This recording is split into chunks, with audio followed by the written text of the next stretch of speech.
Hey guys, welcome back. BDCKR here, and we're back with our weekly recap of all things Injustice. It is October 27th, 2022. And our challenge is a one-week repeat of Martian Manhunter. Required characters are Lex Luthor, Sinestro, and Bane. Available as cheaply as bronze, and silver, all available from the store, which is good. We've always been a big fan of the challenges being accessible to newer players because it's a great entry point to getting great characters and making good progress. So Martian Manhunter's passive is Telepathic Attack. Martian Manhunter's basic combo has a chance of launching a telepathic attack, which causes random effects on his opponent. His attack is 750 and his health is 1200. Last available December 30th, 2021. So, like we said last time, it was only really a bit of a tease that the challenge pack was Blackest Night Martian Manhunter. It's been pretty typical since it looks like Martian Manhunter doesn't have his own pack, that when there's a sort of the week before Martian Manhunter's challenge is supposed to come around, they do the next closest thing, which is a different skin. So you look at his stats, his attack is pretty low, his health is decent, and his passive is interesting. So the random attack that they're talking about, the random effect, is stun, power drain, or mental damage. And they seem to be triggering about equally, so about a third of a chance at each. But, you know, optimistically, there's maybe a 50% chance of a combo ender, because when they talk about at the end of a basic combo, they're talking about a tap attack, and that it triggers if you get the combo ender.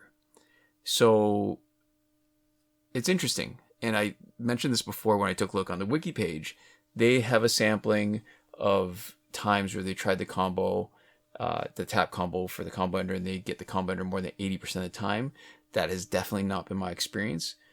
But to each their own, I guess. I think the thing is, stun would be good if you're trying to maximize stun damage with, Cloak of Destiny or Necron Scythe.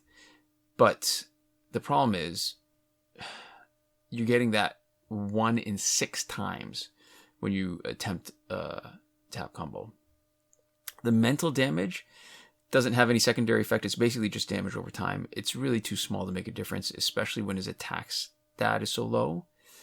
And instead of getting the normal combo under damage, you get the mental damage. So you're actually losing out on some damage. And the power drain is really a small amount. Maybe the wiki doesn't confirm what it is, but if you're draining maybe about a third of the power, 1/6 at a time, you can do better than that. I think I've really struggled with trying to use Martian Manhunter. He's got a good piece of gear. The garb has an unblockable basic damage or basic combo chance, which is interesting because it's specific only for him, and it can be kind of fun. The problem is, with the current meta, basic damage is not really what cuts it. You can't really, well, with a few exceptions, you can't really make a basic damage dealer your main damage dealer that you're going to build a team around. So that's a total of 127 weeks of a repeating pattern that first appeared in May 2020. Wow. A couple years and a bit.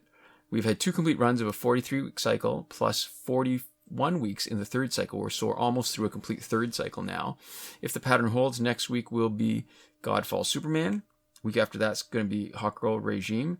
And then that will take us to the beginning of a completely new cycle, which will start with Luchador Bane.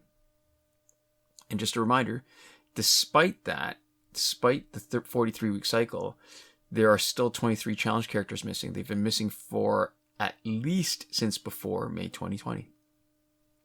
This week's multiplayer reward is Soultaker Sword, which starts off as Ancient Katana before you evolve it.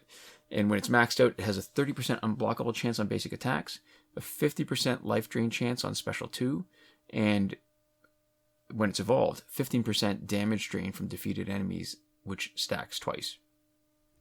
Last available March 24th, 2022. 95 weeks in a row of a consistent pattern. So that's 3 complete cycles of a 31 reward sequence.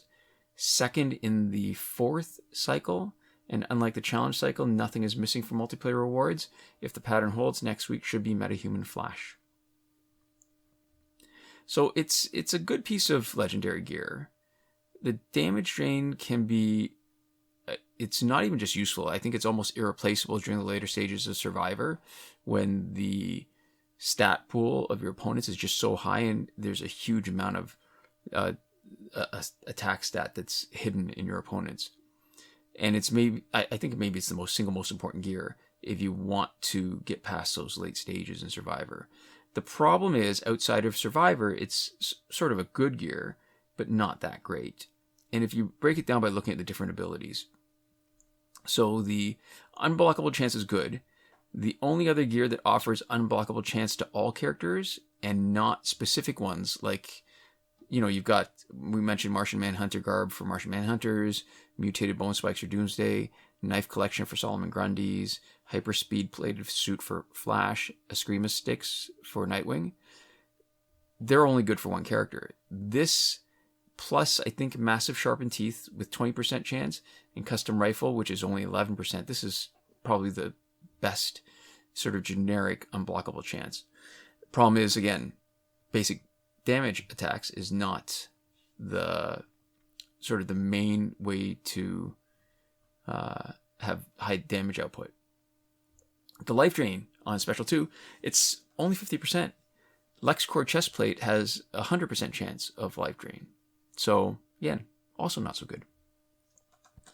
And then the problem with damage drain if you're not in Survivor. So here's the problem. 15%, it doesn't make much difference against opponents that have damage close to yours. And so look at it this way. They don't even really have to say it only stacks twice, because when you knock out the third enemy, the fight's over. You're not really fighting any time more. I guess, in theory, if you had the Atlantean hero. So maybe, yeah. All right, so it stacks twice. It only counts at maximum twice. So maybe if you think about it as more that, yeah, it's 30% at the most.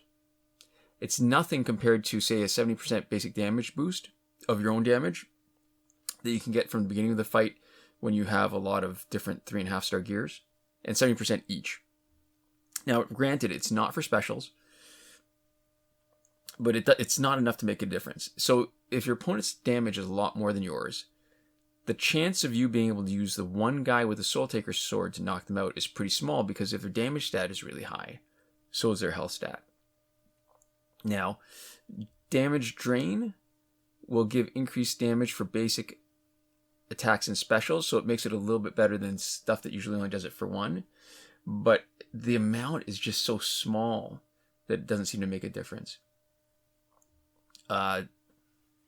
So it's legendary specifically for Survivor, and outside of that, probably not the most useful thing. In the store, Godfall Superman bundle, $24.99. Comes with credits, doesn't unlock in your store, which means each promotion you'll have to spend more money to get it, or you could just wait until next week, because it's a confirmatory clue to next week, and then you'll be able to unlock them and buy them with power credits instead of cash. We also have another new pack, Character Bundle Women of Power. Was recently available in store in May of this year, same price. Arkham Knight Harley Quinn, a New 52 Wonder Woman. They're pretty good characters. The problem is that there were recently challenges in the last couple months. So if you've been playing, good chance you've already got them. Not worth it, because if you've got them from the challenge, you've already unlocked them in the store. The Bleed Out pack is hanging around for a second week. And then I guess there's the other packs that have been hanging around. So the Survivor pack is 42 weeks now. The Most Wanted pack is 54 weeks. And the Celebration packs that are for 300 Nth Metal, they've been around for 39 weeks each for Joker and Shazam, and 41 weeks for Aquaman. Our Survivor is League of Assassins for another week until November 2nd. And Phantom Zone is back for 2 weeks. Fight 62 still broken, and we've got double XP through the weekend. So I'm guessing, because there isn't any other North American statutory holiday, it's probably for Halloween, although it'll be interesting that none of the themed booster packs are in the store. There's a Blackest Night pack that would have been interesting, and I think they've had that for the last couple of Halloweens. So last weekend's breakthrough for golds was Hawkgirl, Green Lantern, and Lobo. This coming weekend is probably Doomsday, Batman, and Lex Luthor. There's a link in the description to a Reddit thread from Devlin16 that goes over the complete breakthrough cycle. As far as the current glitches go, we will go into more detail every time something significant changes, which did not happen this week. However, even if nothing changes, we still do a more detailed review once a month, and that's typically the first week of every month, but because of extenuating circumstances, there wasn't one in October, and the most recent recap that did go into more detail was from September the 1st. You can also see a video tutorial for every working glitch in our playlist Current Glitches, linked in the description of this video. The only thing worth mentioning is that the challenge reset glitch has been confirmed to be working on this week's Martian Manhunter challenge. And that's it. So a big thank you to our patrons on Patreon. That's BomboBen, Consul Peasant, and Edwoon, supporting us at the top tier Last Word. Sinemac and Mohammed Albshaiti at the Your Message Here tier. Shawn, Farrell, Daniel Simonson, Aaron Maule, Michael DeVries, Brandon C., Irvin Ruiz, Eddydoo, and Hoshi 127 at the credited level. And Chris Wolff, Scarlet, Dani, Awesomegamer 241, Pavu RS, Gavin, Mallott, and Isfar E at the gratitude level. And thank you so much for watching. We'll see you next time. Komoda.